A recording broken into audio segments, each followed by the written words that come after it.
Welcome to Magic Gathering Strat. I'm Dan and I'm currently looking at the metagame analysis at mtgeostats.info for the last 5 days of Pauper Dailies. And look at this.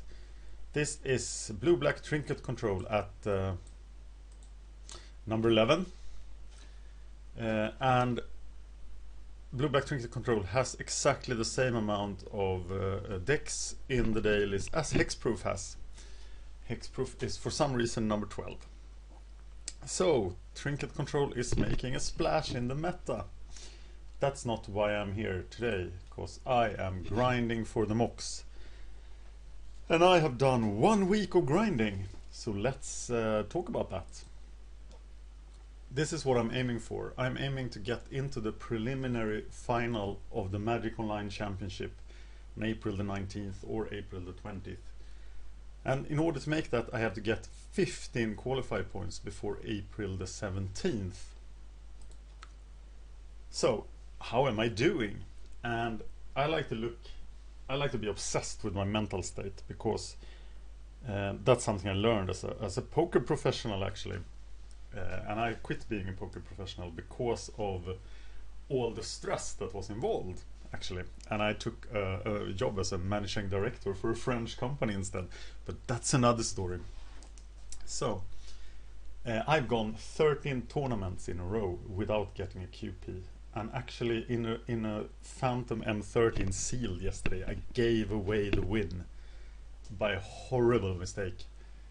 You should look at the last few minutes. If you want to see something really tragic, look at the last few minutes of the third M13 Phantom sealed, because I am doing really horrible things to myself there. So I started playing Phantom sealed, and I think the expected value of QPs is really poor in Phantom sealed, but I am worried about my tickets. Losing this much meant that I have lost a lot of tickets. And that's just the downswing, and I know it will swing up again, but I might run out of tickets. So that's why I started playing Phantom Sealed, because you can lose at most 4 tickets in a Phantom Sealed. The Phantom Seals also very well represent the format I'm going to be playing in the online championship. In the MOCS itself, it's M13 Sealed. But my sealed deck play, through 165 matches of sealed deck over the last 5 years, I am 49.6% match win. So I lose more than I win, which is horrible. Though there's been 2 MOCS in that, and I was pretty well destroyed in the last MOCS I played. But I'm a 67% match win in draft and 49% in sealed. So that's a huge difference. I am now quite frustrated. And I remember Sturchan, a grinder, guy who plays all the formats and loves to draft old sets. And usually does almost what I do, but more on MTGO. And he told me that he had done 26 tournaments without any wins, without any QPs. So I'm just starting out here. 13 in a row is a bit frustrating. I try to be focused on the goal.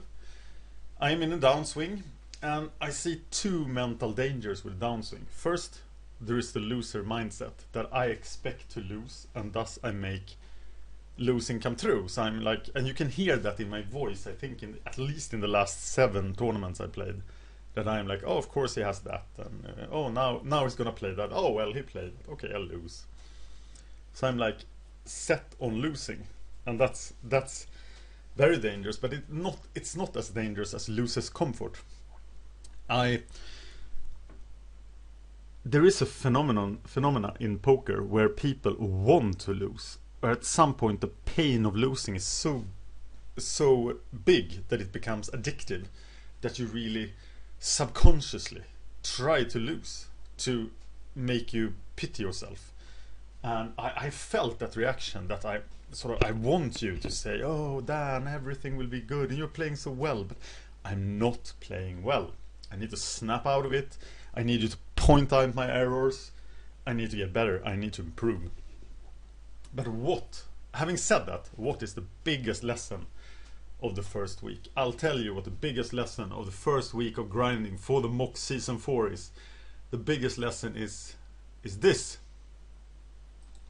6 qualify points. That's not bad, is it? The goal is 15 in 4 weeks. And I'm 40% of the way already. It's a new week. I need to do new things. And there's 9 QPs left. And now, if you ask me, I think that I will make it. I'm quite confident. I added here the M13 Phantom Sealed and the Gatecrash Phantom Sealed. The opposition in the Phantom Seals are not the most skilled people. I've seen horrible play mistakes, but I'm still just winning 49% of matches. So I shouldn't be better than the average player, and the average player is expected to win 12.5% of the time. So obviously the EVs earned in Phantom Sealed is lower. So I should play M13 Swiss drafts, and that is what I'm gonna do right after that. Right after this. My original plan didn't take Phantom Sealed into account. Phantom Seals is something I've started to do. I tried to motivate it by saying that the final is Phantom Sealed, but it's the thing to lose only four tickets instead of losing 11 is very motivating for me right now. And I will try to play more dailies. I got 6 dailies in. And it would have been 7 if I hadn't messed up my calendar for the first week, and that's pretty good. And as you remember, I expect to earn half a QP in a daily event. So daily events are a lot better than anything else. Also money-wise, they are better than anything else. So I played 6 of them, gained 4 QPs. I'm running above expectation in the dailies. I have played 6 M13 drafts, won 2 of them, and then I've just lost a lot of stuff. Easter. Jesus decided to die right in the middle of my MOCS hunt, and so I have to go away for Friday to Sunday, missing out of 3 days of grinding. I'm going to visit my wife's family in a city far away. I will not be able to record, but I will be able to check the internet. I have 3 people that might deliver videos during this time, and I will upload them. I have told my wife that I will not stay with her family on Monday and Tuesday, but I have to get back to the grind. So I did shorten the visit by 2 days. So I will be playing today, it's Thursday the 28th, I will be playing Monday, Tuesday, but that's a 3-day week, so the second week is limited. And these are the Pauper daily events I will play. I will play 2 daily events today. And these are Swedish times. And at lunch, right before lunch, okay, 18:30 means 6 p.m. I usually write it the American way, but this is the European way of writing time. So 19:30 is 7:30 p.m. That's some education for you Yankees out there. Sorry for that. Actually, my train to Stockholm, where I have my apartment studio, arrives in Stockholm at 11:14 on Monday, April the 1st. So I will have to run to make the daily at 11:30, and it will be very hard to do, but I will try to make it. So I might make it. Otherwise, there will be 5 dailies this week. So I really hope I'll make it. And I might try to get someone I know to go into my apartment and start my computer. So I don't have to miss out on like 3 minutes of startup time. Right.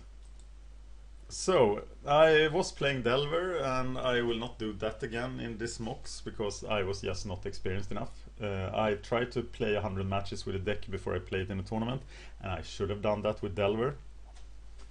Same goes for the other bad choices here. I will not play Stompy. I'm not good enough. I think Stompy is very complicated. Familiar Storm is quite complicated. With Goblins I just lose. And Mono Blue Stormpost would be fun to play, but I think it's dominated by Simic Stormpost now. So most likely I will play Trinket. There's a lot of strength to be gained from playing a deck that you know so well. Also, in the last daily I did 2-2 and I ran into only good matchups. So I lost to Delver, which is something that happens 30% of the time, so it's bound to happen sooner or later. I had a very good, nice run against Delver, and then I lost to Mana Screw, and the other guy was playing Affinity.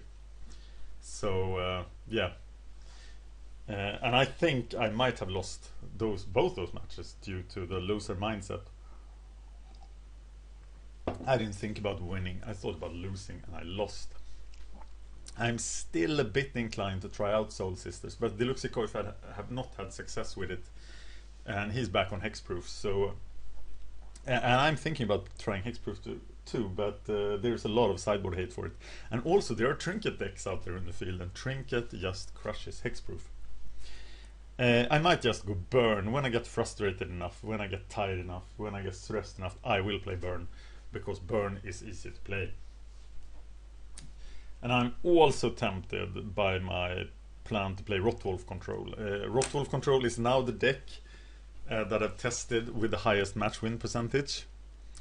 And I think it's really well suited to the meta. But it's my deck. I built that deck based on all the infect. And I don't trust myself as a brewer at all. I am not a brewer. I am a spike that takes Deck's advice from better players and then plays reasonably well and gets some results. But at some point I might try playing Rotwolf Control. I think it has a lot of good matchups in the meta. It crushes the Stormpost decks. It, as an infect deck would do with Invigorate, but it works against them. It has a great matchup against any control decks because of the Corpse Curl loops. And the Rotwolf control part dominates the aggressive decks. So I'm not sure what bad matchups it really has, but I'm not brave enough to trust my own brewing. Here is the way to contact me. A lot of people have been liking the Facebook page. That's nice. We are now over the limit for receiving analysis stuff from Facebook and things, so that's great. Thank you for that. I am going for the MOCS. Please cheer me on. We have 3 weeks to go. Thank you for watching.